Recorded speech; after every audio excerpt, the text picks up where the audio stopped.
Today is November 3rd, 2019, and welcome to another Brooklyn Baritone podcast.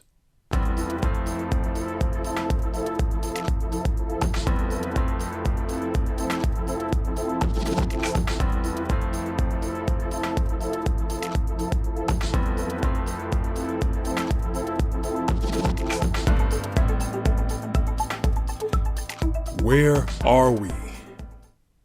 I know you're probably at home, could be at work, could be commuting somewhere to go to the store, probably going to work, to school, but where are we?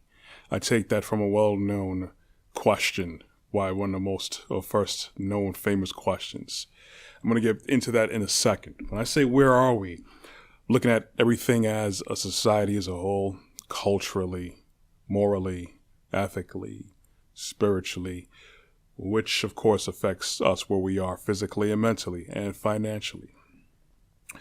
Piggybacking on one of my previous podcasts about knowledge, about how powerful knowledge is and how destructive knowledge is if we don't have it, or if it's used specifically to control people. If you're holding back on knowledge, what happens when we don't have proper knowledge of self, everything around us, and how we're supposed to be. This ties in directly to that. I'm not trying to be all doom and gloom. I promise you that I will have other podcasts too that will be more uplifting and positive, but we have to look at the bad too. In order for you to go forward, you have to know that there are problems, identify that there are problems. Once we know that there are problems, then we have to go forward and make a plan of action to properly correct it, not sweep it under the rug, not to ignore it, not to do a short-term band-aid, but to actually correct the issue. And that is one of the biggest things why we can't really go forward as a people, unified properly, no matter what your ethnic background is, what nation you come from, what class financially you're in, it doesn't matter. We're all human, and we need to be doing more things together. But I'm going to highlight the bad. Can't just talk about good stuff and progression and blah, blah, blah. Let's look at some of the bad so we can go forward to hopefully see how we can get to the good. Now for some of the bad.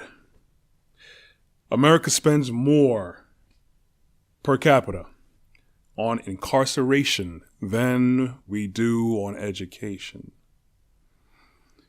You could take that automatically off the top, depending on your stance, on your opinions, that, if people would just behave themselves, we wouldn't have people incarcerated. True. But also we have to look at how are we setting people up? Are we setting people up for failure, or are we setting them up for success? Because if you don't plan for success, you are effectively planning for failure. And I beg to differ that it's the latter, that we are not setting ourselves up, our children up, and our fellow man up for success. We set ourselves up for failure. I'm going to get into that. For instance, California spends $64,000 on each prisoner per year, while students in California get $11,000 per year committed to them. That is a major difference. That is a big difference. I understand that there are nuances, there are factors involved, different type of man hours or resources, but then when you look at it, the bottom line is like we're spending more resources and attention and money on incarcerating people. That means we did a bad job making sure that people weren't broken people in the first place. Going back to when I was in boot camp, my TI said, if you could get it right the second or third time around, chances are you could have gotten it right the first time. If we have taken time to properly build out, to properly focus, to properly lay a good foundation on anything you do, people included, life is one of the two most, life and time, is one of the most important things and resources that we have. We're not getting it right. We spend a lot of time pursuing other things than really building people up. Going forward, in the tri-state That is New York, New Jersey, and Connecticut. Those 3 states round out, and Rhode Island, not part of the tri-state, but close by, round out to be one of the top spenders in incarceration. I mean, we spend more money, more and more, on incarceration, locking people up. People who are broken, we have to throw them in jail, teach them a lesson, keep them away from the rest of society.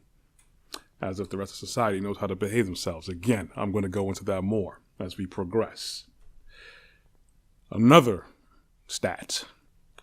Americans account for 4.4% of the global population. It's not that much as America thinks about itself. As we think about ourselves, there's a lot more going on outside of our borders. But Americans also account for 22% of the global prison population.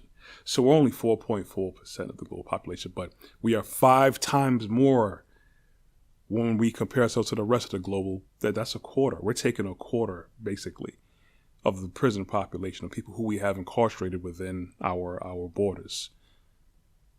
That don't sound right. It doesn't add up. That doesn't add up properly at all. Well, the source of this data that I have is from www.dailymail.co.uk. This was taken last year, October 2018. It's about a year ago.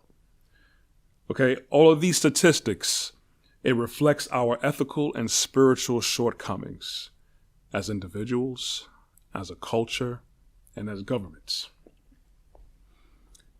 These numbers don't lie, even though I definitely don't like looking at surface statistics. I don't just like pointing out the ills and the woes and the problems that people have, our society has, governments and individuals. I usually look past the surface statistics, which I always make sure I promote that for everyone to just not go off the first number or piece of information they hear, but dig deeper as to why these things happen.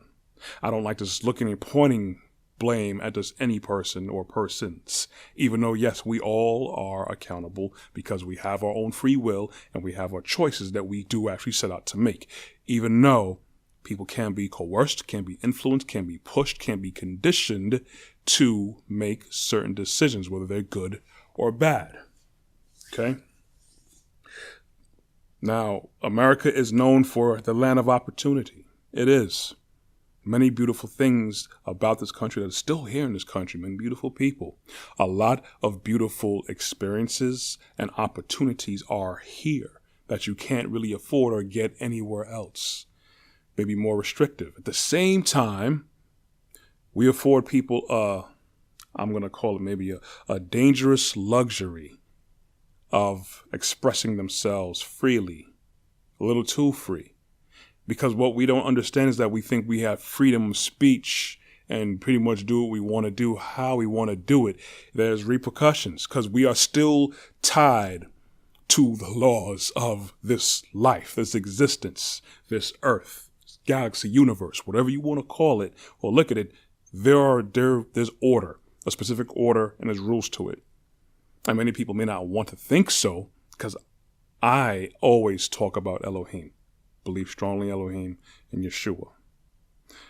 I'm not one to want to throw verses down your throat or point at people because I'm in this mess too. So much things that I've done and I'm looking to correct and fix myself. But again, someone who knows what that path can lead you to, what it does, what it robs you of course, who better than someone who's been down wrong path as well and also done the right things and understand the impact of these things as well. So people could say they don't believe in that all they want. Just because someone doesn't believe in gravity doesn't mean it doesn't apply to them. You jump off the 10th-story window, you're going to splat on the ground. And if you don't die, you may wish that you were because you're going to be in very terrible shape, more than likely. You could say that you don't feel that no one's going to beat you behind outside because you think you're a big badass. There's a lot of people, especially in New York, that walk around feeling that nobody can't do any harm to them. Meanwhile, it's just like the grace of that person. If you have a negative confrontation, they decide to not harm you or not. We see it a lot of times in New York where people just cross the street. It's not their light. They're jaywalking. And they're taking their time and they're ice grilling the car and the driver in the car like, I wish you would hit me. What do you think would happen if a 2,000 plus pound vehicle barrels into you at even 10 miles an hour? It could mess you up. You're busy ice grilling people. You might get paid. You're not even a guaranteed thing that may happen for you. Now you're broken up. Now you can't walk properly. Now you're humble because you allowed yourself to be put in position because you didn't want to be humble, because you feel that no one can't do anything to you. Just because you believe that something is not going to happen to you doesn't mean that it's not going to happen. Okay? People put faith in too much things thinking that it's not going to happen because it doesn't apply to them. So what I'm getting at is that we have rules to this thing called life, and it applies to everyone. Whatever your belief may be, it applies to everyone. So we decide to live and move a certain way. There's going to be consequences. Some consequences may be immediate. Some consequences may be long-term. And a more longer term is stretched out. That's the more dangerous ones, because those are the ones that sneak up on you. Those are the things that people don't take seriously and think it's not so much of a big deal. And it's an enormous, tremendous deal, because we could see, again, from these statistics here, we should have way more money being poured into education than we do incarceration. We should have a lot more people that are out there being industrial, productive people of proper substance and character than we do people in the streets doing what they want. And I've pointed out before, you have all these people doing what they want. The same set of people that basically anything goes right now is the same set of people that are going to lead this country, that's going to run businesses, that's going to go and raise families, people that are going to be police officers, these same people, they're going to be judges, the same people who are wayward, the same set of population that's going in the wrong path. These are people that's taking these positions now in leadership when they say the children are the future. The children are the future. That's the next generation. Even though, yes, everyone impacts everything today. The more proper standards that are instilled in society, especially children, like I just said, we would have less crimes and destructive habits. So, given the fact that we allow people to do what they want, I'm pointing this out all the time because we are all responsible. If you're not doing your part to really raise children, because there are parents that curse around their kids. Am I misjudging? Because people say don't judge me. We all have to judge, but we have to judge properly and correctly. Let's get that right and get that out there. Shouldn't be cursing around kids. Shouldn't. Because now when they start cursing, it's going to be a regular thing. Again, it's not just vulgar language because a bunch of old people think it's vulgar. It's called cursing for a reason. We always tend to dilute the real meanings of things based on our feelings because, okay, we're just used to it now. Just because you're used to something doesn't mean it's good for you. Many people are used to the abuse that they suffer at home or by their loved ones or anybody else. They're just used to it and are expected. Does that mean it is good? No, it doesn't. We have to at least know how to stand up and stop looking to not step on toes of people, because when we allow people to do what they want around us and they diminish our character, diminish our structure, we are allowing them to step on their toes, but then we don't want to step on. It doesn't make any sense to me. It doesn't make any. You're allowing people to destroy things and be destructful, but no one wants you to say anything to them. We can't reprimand children anymore. Teachers used to be able to do that all day because the teacher knows you're not pushing yourself. You're distracting the class. You're being disrespectful. You got to pull yourself up by your bootstraps, man. Your parents aren't sending you here to waste time and waste my time and waste the time of everyone else. But we can't do that anymore. You could see it all on YouTube. You could see it in the street. It's a sad thing, especially in New York, all over. You're outside. Everyone's doing their thing. Commerce is happening. Life is happening. And then 2 o'clock or 3 o'clock in the afternoon rolls around. Everyone knows and they start to cringe like, oh, the kids are out of school. The streets get flooded with cheese doodle eating, soda drinking, bad word cussing, bunch of kids in the street. Where did they learn that? Because I know it's kind of cliche when you hear, it was better when I was younger from every generation. But progressively, those are milestones. Those are markers and indicators to show you how we progressively gone down the wrong rabbit hole. Of course, when I was younger, kids was like, kids, no one was cursing like that, though. Weren't disrespecting adults like that. Wasn't sitting there talking about sex freely. Was though they're trying to screw. Yeah, of course it happened. But nowhere near to the point it's happening now. We played music, and a lot of our music that I played when we were younger was a precursor, a gateway to the stuff that's happening now. Had some good music, but also had a lot of bad music too. All right, every generation has bits and pieces that contributed, that got left unchecked. So as we can see, we could use every generational childhood, certain era, as a marker of when things changed. How people act as adults, how things changed. Look at our employment rates. We could look at our incarceration rates, look at our educational rates. Use these things as milestones and markers to show where we're going. And we see it every day. We know it, but who's doing something about it? People do want to do something about it. People talk about it all the time because people are affected by it and they're tired of it. And they're tired of seeing their fellow man go down this route. But the thing is, you don't want to say the wrong thing, sound judgmental, or step on the toes of other people because you may be looked at as intolerant. We don't understand how we're being set up for failure, people. We got to step it up because it's not going to get worse. It's not going to get better. It's going to get worse, especially when people stand by and let things happen. And that's where we're at. We just let things happen. We need to watch our children what company they keep. Watch the children what they watch, what they listen to. I'm not totally immune from that. I have to struggle with that myself. But then when you feel like you're encroaching too much, kids want to do their own thing. They are nowhere near in any way, shape, or form in a mindset to make these decisions on their own. And of course, what the culture does through a lot of media, entertainment, and celebrities, they push this idea that kids could do their own thing. I see it in movies all the time. I see it in TV shows all the time where now the kids are telling parents what to do. Are you serious? You're being the parent making sure they're setting themselves up for success, not failure, but you're encroaching.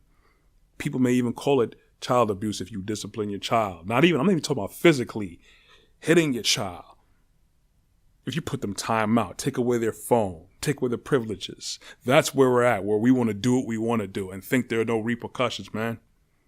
Same thing how I always say that our health is impacted by how we live. You can't keep eating a bunch of sugar and think we're going to be good. Same thing with salt. You got to have proper exercise. You can't keep eating proper junk, processed foods. Can't keep smoking. Can't keep drinking. You got to get enough sleep. You can't just keep doing what you want and think we're going to be tip top. And then, we're dying on the inside, but then we want to get the nice clothes, put the makeup on, get the nice cut to look like, hey, we good. Let me jump in my nice car. You're dying inside.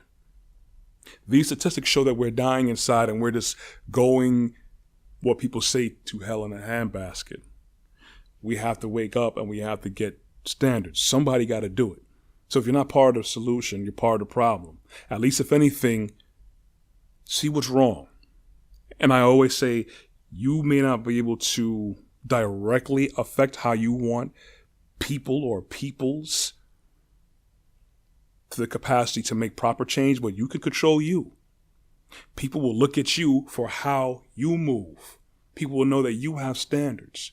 You will always affect other people, regardless of how you think that you're insignificant. No one is insignificant. Everybody has a role to play in this right here. Everything I talk about is all tied to each other. We have ways to set up for success and set up for failure. I'm just looking at the ways, what happens when we set up for failure, when we don't properly look at how we're raising ourselves, what we allow ourselves to do because we want everything to be pleasing. Just want to be happy. Just want to love. Real proper love has limits. If you love a child, are you going to have them eating Twinkies every night? If you love a child, are you going to have them stay up all night watching TV? If you love a child, are you going to have them watching things with cursing? pornographic things, situations they don't need to be knowing about, drugs, drinking, clubbing. If you love a child, also, I love them, I don't want to put pressure on them. I let them do what they want. That's not love. That's abuse. So we have it twisted where we think abuse is love and love is abuse. You have a love of something, you want to make sure it is set up to be the best, whatever it is it can be. Whether it be your business, your family, your household, your child, or someone else, you have a love for people. You will do what you feel that you can do in your power to help that person be the best they possibly can. They're making the wrong decisions. Buck up and tell them, yo, let me pull you to the side a bit. I don't think you should be doing that. You know what? I don't want my child learning that. You know what? I don't think we're going to be hanging with these people anymore. You have to draw a line. Proper love has limitations. Love is not just love everything and love everybody. That's abuse. You have to get it right. We're twisted right now. We got to get ourselves untwisted and straight. That's what I'm always here talking about. I try to live like that my best I possibly can. I'm nowhere near perfect. Believe you me, I ain't perfect. But I see the issues of what I've done and what other people have done around me. And people who I've never met, you could see the impacts and where it comes from. It's real simple. All the problems have simple solutions. We decide as people to make things harder than they need to be. Okay. I don't want to rail on too much, but I kind of want to still kind of focus on this incarceration thing. So the same way how I say individuals and culture can go wayward by doing what you want to do. Of course, the same people, again, from that population of people that's going wayward, they go into positions of power. They make families, everything. So the same thing goes for the systems that men make. So now we set everybody up for failure by telling them, do what you want to do, live how you want to live. But then when you mess up and fall, oh, it's your fault. Now you're going to pay. But wait a second, you set me up because when I was a kid, it was okay to curse because you didn't want the teachers to discipline me. You didn't want my parents to discipline me. I'm not even reading at a freaking 12th grade level because you guys just want to look good to say, hey, we graduated about, 2,000 seniors this year. But how much of those seniors are ready? Just like in my previous podcast for knowledge, only a quarter of every high school student is actually prepared for life outside of high school. 1 in 4. How much of them are actually ready for life? So they're not ready for life with proper life skills at that. But now you have all these other agents and all these other factors that are setting them up. Do what I want to do, curse how I want to curse. No one's going to tell me what to do. And now when I go down that path, I end up on Skid Row. It's your fault. Do we not see the hypocrisy, the lunacy, the madness about that right there? Do we not see how wrong that is? You can't just figure someone else is going to take the wheel. Someone got to take the wheel because where we're going is not right. We're about to crash into a wall. Okay, so the same people that are out there doing whatever, ending up in jail, the same people are making these systems up. We figure we set them up for failure. They're out there doing something that they're not supposed to be doing. Sooner or later, they're going to kill someone. They're going to steal. They're going to do whatever it is. We got them now. Now we could process these people who we set up for failure to go into a judicial system now. So we can now justify, hey, there's a lot of wayward people out there. So we're going to have more judges, more cops, more bailiffs, more DAs, more prisons built up because the people we set up to fail, we going to fix them and put them in a system here we're going to use taxpayer dollars for. Do you see how when people say the systems fail, that's a very blunt, accurate depiction of what is happening to us in this world, in this country right now. I'm trying to make it easy for everyone. Again, because so much people want to put different nuances. Oh, this ethnic group does that. This group does that. Well, this state, cut that out. I just laid it out for you easy. And many people know it in their heart. Again, many people don't want to be an adult. You may be grown. You could be under some money. You can have some hair under your arm that don't make you an adult. That'll make you grown up mentally and spiritually. And because we have a wayward judicial system now that's capitalizing and cashing in on people who are wayward, we're going to get so much people who are caught up in the teeth. I didn't get the exact statistics of people who are wrongfully incarcerated. I got like 3 examples here. Sad. Just recently, Carlos Weeks, he'd have spent 26 years of his life serving time for a crime he didn't commit based on erroneous eyewitness accounts. And the eyewitnesses say that they were pressured by people in the system, cops, DAs, whatever, to come up as, hey, we got to pin it on somebody. Statistics. We showed that, hey, we incarcerate 5,000 people for the month. That means that justifies us getting a bigger budget to get more courthouses, to get more jailhouses, to get more clerks. So you understand how that works? They fudged the numbers. 26 years is gone. Some people don't even live 26 years. Some people retire after 20 years and go about their business. This man lost 26 years of his life. He's happy to be out. 26 years gone because of a terrible system. Okay? Let's go to the next one. We scroll down. Another one. Van Dyke Perry and Gregory Counts were wrongfully incarcerated for rape. Again, 26 years. And it turns out that the victim stated that rape never happened.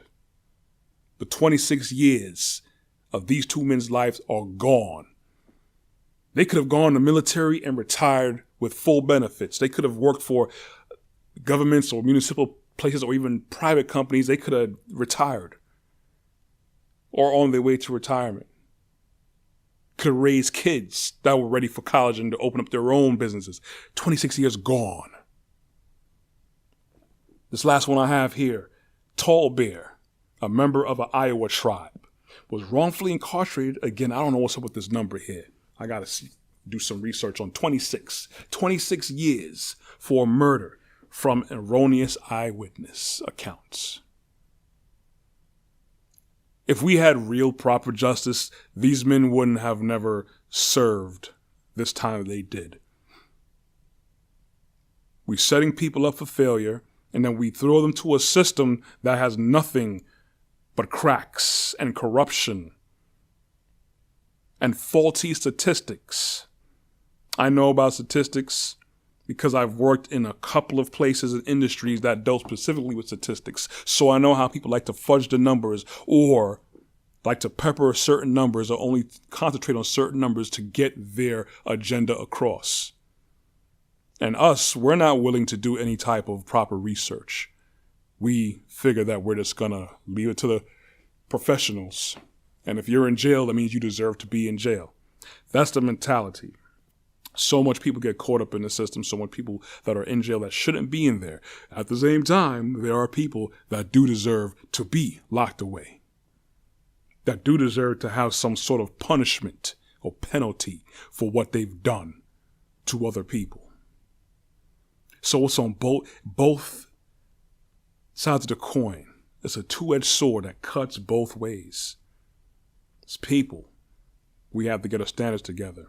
Again, the more we go down this path thinking that we don't need other standards to tell us what to do, we're going to figure it out and make it up as we go along. We could see, as I just said, the results of doing that. Stop relying on yourselves and other people. Stop fearing other men. Even though, yes, no one wants to get hurt. No one wants to be broke. No one wants to be a failure society. Same time, we can't depend on our fellow men for proper standards because people apparently take advantage of these things and are doing the right thing. That's why I say, follow Yeshua, follow Elohim, have a relationship with him, with them, so you can understand where we come from, what the standards are for everything, so that you can understand what's supposed to be in you, what you're supposed to be doing. I guarantee you, the more clarity that you have, not what the world taught you about what religion is. I didn't say follow religion. I didn't say just go to church. Have a proper relationship, understand where we're supposed to go to, understand our proper history, our real history, so we can understand our future, if not your future. If you can't save any or everyone else around you, it's a tragedy, but you know what? Look to get yourself on the right path. And that's why I'm here. That's all I got for this week. Hope I didn't bring anybody down, but we have to understand the problems we have, the sources of the problems. I'm not going to just talk about problems and point fingers. I'm going to talk about the problems and I'm going to give you solutions. This is how you go forward, because we have millions of people, influencers, YouTubers, talk show radio hosts, people on air personalities that talk about problems and have opinions. Opinions ain't really helping anything. I identify issues, and I also identify a proper course of action to correct these things. Whether people follow this, listen to me, or people like me, that's up to them.